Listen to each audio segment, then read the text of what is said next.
मध्य प्रदेश की बीजेपी सरकार के उप मुख्यमंत्री जगदीश देवड़ा का यह बयान सुनिए। यशस्वी प्रधानमंत्री जी को हम धन्यवाद देना चाहेंगे और पूरा देश की वो सेना, वो सैनिक उनके चरणों में नतमस्तक है। न केवल ये बात बेहद घटिया और शर्मनाक है, बल्कि सेना के शौर्य और पराक्रम का अपमान है। 2 दिन पहले ही बीजेपी मंत्री विजय शाह ने देश की जांबाज बेटी कर्नल सोफिया कुरैशी पर आपत्तिजनक टिप्पणी की थी। आज जब पूरा देश सेना के सामने नतमस्तक है, उस वक्त बीजेपी के नेता हमारी बहादुर सेना के लिए अपनी घटिया सोच जाहिर कर रहे हैं। यही बीजेपी का चाल, चरित्र और चेहरा है। इन्हें इनके पदों से बर्खास्त करना चाहिए और बीजेपी और जगदीश देवड़ा को सेना से माफी मांगनी चाहिए। नमस्कार, मैं आरबी सिंह यादव और आप देख रहे हैं मेरा YouTube channel RB Singh Yadav editor.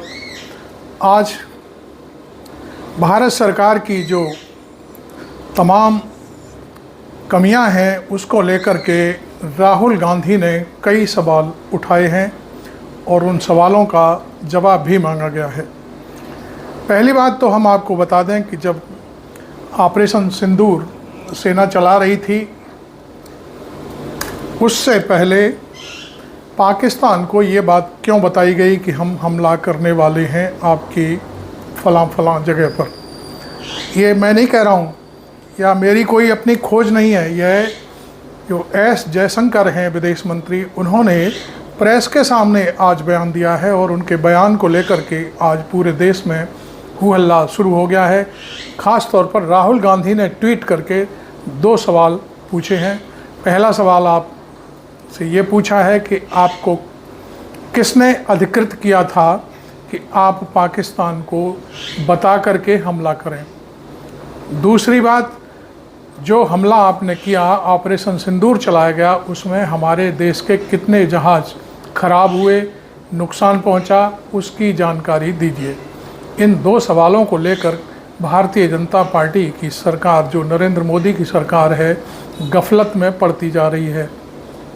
सबसे जो महत्वपूर्ण बात है वो ये है कि जब सर्वदलीय बैठक हुई थी, उसमें नरेंद्र मोदी दोनों बैठकों में से किसी में शामिल नहीं हुए।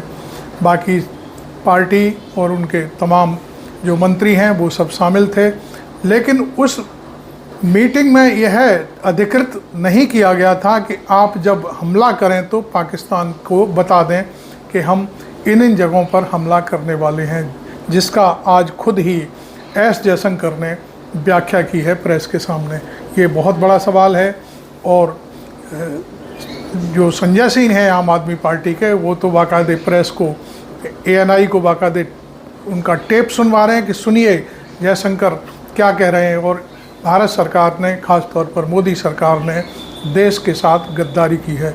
ये आम आदमी पार्टी के जो राज्यसभा सदस्य हैं संजय सिंह ने कहा है और राहुल गांधी ने 2 सवाल पूछ लिए हैं, उससे हालत ख़राब हो गई है। इधर जहां अब तक भारत सरकार को, ये हम अपनी तरफ से नहीं कह रहे हैं, जयशंकर ने जो बताया है, प्रेस को बताया या ब्रीफिंग दी है, उसके बारे में हम बता रहे हैं कि अफ़गानिस्तान के जो कोई वहाँ के नेता हैं, उन्होंने ज़रूर ये कहा है कि हम भारत के साथ हैं इस मामले में, जो पहलगाम में जो हमला हुआ है।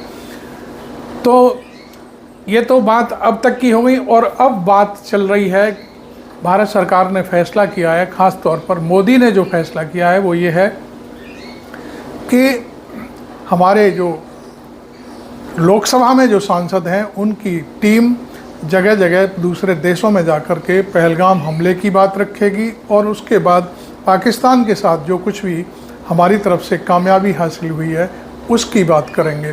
तो ये तो ठीक है, चलिए, क्योंकि इससे एक बार देखिए, पिछले दिनों रात 8 बजे आकर के मोदी ने एक भाषण दे दिया और इसलिए उन्हें लोकसभा का जो सत्र बुलाने की कांग्रेस पार्टी की मांग थी उससे छुटकारा मिल गया।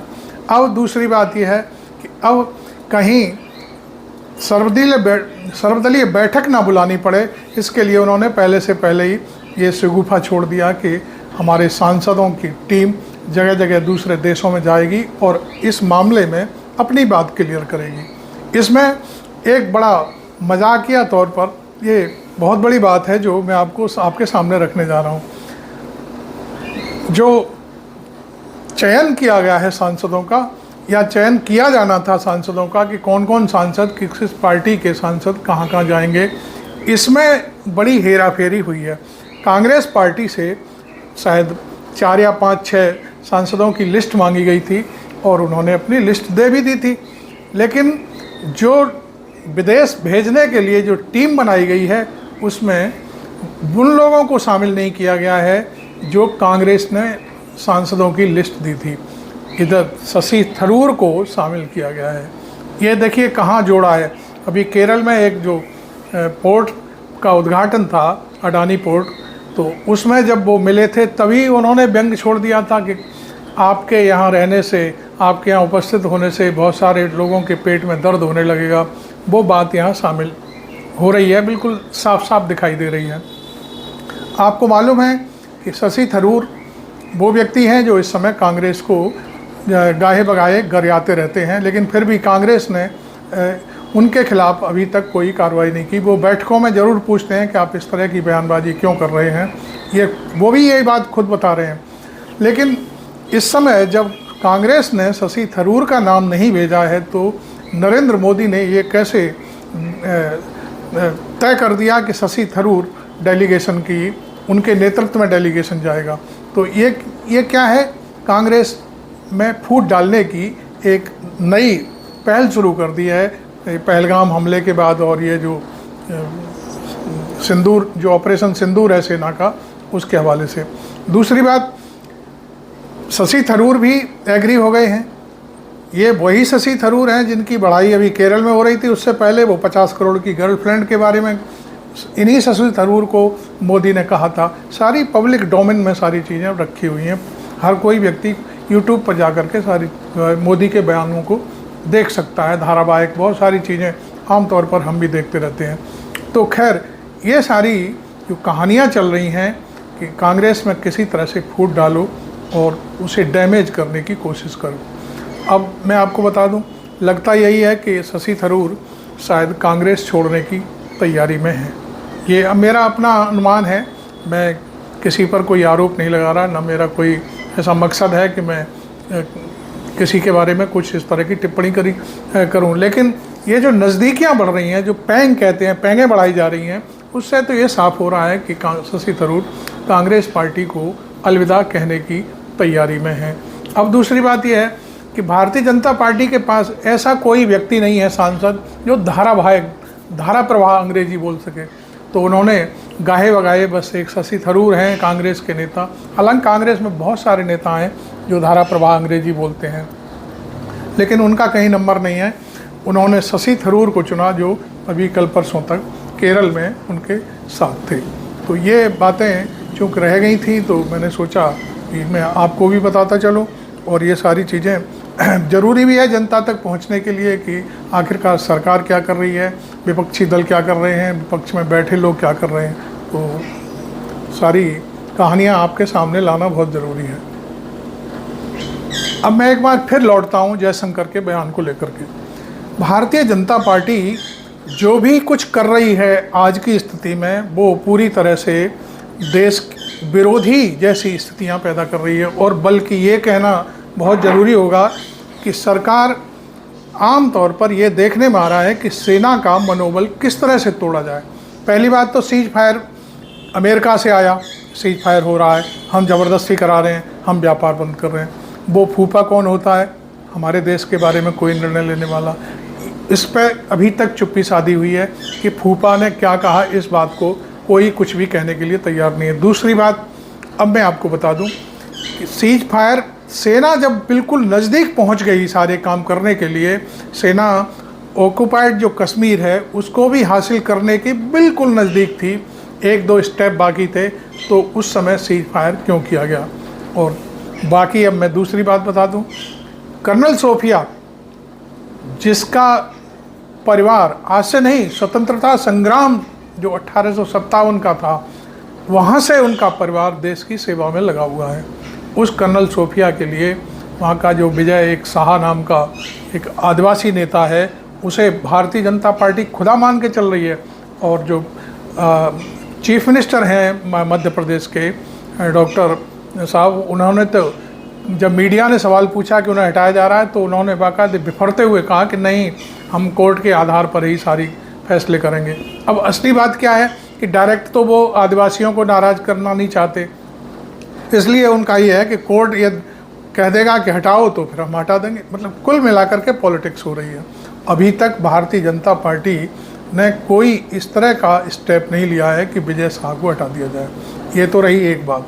दूसरी बात, एक डिप्टी चीफ मिनिस्टर है मध्य प्रदेश का, वो भी अनर्गल भाषा का प्रयोग कर रहा है। वो कह रहा है कि सेना नरेंद्र मोदी के आगे नतमस्तक है। बताइए ये कौन सा तरीका है सेना का? ये अपमान नहीं है तो क्या है? मुझे कोई बता सकता है? आप मेरे चैनल पर आते हैं लोग, तमाम तरह की गालियां बकते हैं, मुझे सारी चीज़ें मंजूर हैं, लेकिन इस सवाल का तो भाई अंधभक्तों मुझे जवाब देते ना कि कोई deputy chief minister Madhya Pradesh का वो ये कह रहा है कि सेना नरेंद्र मोदी के सामने नतमस्तक है। नरेंद्र मोदी के सामने सेना क्यों नतमस्तक है, इस बात का मुझे जवाब ज़रूर देना। और दूसरी बात, जयशंकर जो है, जयशंकर ने तो अति कर दी है, पूरी कहानी खोल के रख दी है कि हमने ऐसा किया तो हमने पाकिस्तान को बता दिया।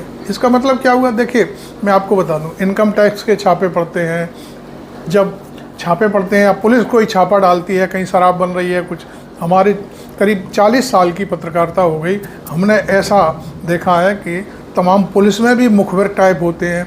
कहीं पर जब छापा पड़ना होता है किसी अड्डे पर, जुए पर या शराब के अड्डे पर, तो पहले से ही कोई सिपाही फूट जाता है और वो अड्डे को सूचना देता है, मैं कुछ नहीं मिलता पुलिस को। यही स्थिति यहाँ जयशंकर बता रहे हैं कि हमने तो पहले ही बता दिया था पाकिस्तान को, और हमारा गोदी मीडिया तो चिल्ला चिल्ला के कह रहा था। अब कुछ ही देर में ये होने वाला है, अगला कदम बहुत भारी पड़ेगा पाकिस्तान को, ये होना है वो। इन चीज़ों का मतलब क्या है? अपनी जो कोई रणनीति है उस रणनीति का खुलासा आप पहले ही कर देंगे तो आप कभी सफल नहीं हो सकते। जब आपने ये सारी बातें यहाँ खुल गई और वहाँ पर मीडिया को सब कोई, जब राष्ट्रीय चैनल होते हैं वो कहीं ना कहीं होकर के सुने जाते हैं, और वो सुने जाते हैं, उनकी सूचनाएं एक दूसरे देश को तत्काल वायरल कर दी जाती हैं। तो ये सारी बातें जो जयशंकर ने बताई हैं, ये मीडिया में जो कुछ बोला जा रहा था वो सारी चीज़ें एक दूसरे तक पहुंच जाती हैं, और इस दौरान वो देश जिस पर आप हमला करने वाले, मैं एक जनरल बात कर रहा हूँ, वो अपना इंतजाम बचाव का खुद कर लेता है। उसने जो वहाँ से जिन लोगों को निकालना होता है वो निकाल दिए जाते हैं, जिन लोगों को हटाना होता है उन्हें हटा दिया जाता है, जो चीज़ें सीरियस चीज़ें होती हैं उन्हें भी वहाँ से इधर उधर कर दिया जाता है। हालांकि फिर भी सेना ने, हमारी ने बहुत कुछ जो सैटेलाइट से फ़ोटो लेकर के गतिविधियों को देखते हुए जो निशाना बनाया वो बहुत ही काबिल तारीफ़ था। मैं सेना का बहुत सम्मान करता हूँ, सेना मेरे लिए बहुत ही गर्व की बात है। लेकिन यहाँ जो भारतीय जनता पार्टी है पूरी तरह से सेना का अपमान करते हुए दिखाई दे रही है। खैर, मेरा मकसद था आपको इन सब चीज़ों से अवगत कराना, ये मेरा अपना एनालिसिस था। आपको अच्छा लगा हो तो इसे लाइक करना, और चैनल यदि आपने अभी तक सब्सक्राइब नहीं किया है तो ज़रूर करना। ये मैं बार बार जब भी चैनल पर अपना वीडियो समाप्त करता हूँ आपसे यही बात कहता हूँ, अपील करता हूँ कि चैनल को सब्सक्राइब जरूर कर लें। Thank you very much. मैं आरवी सिंह यादव।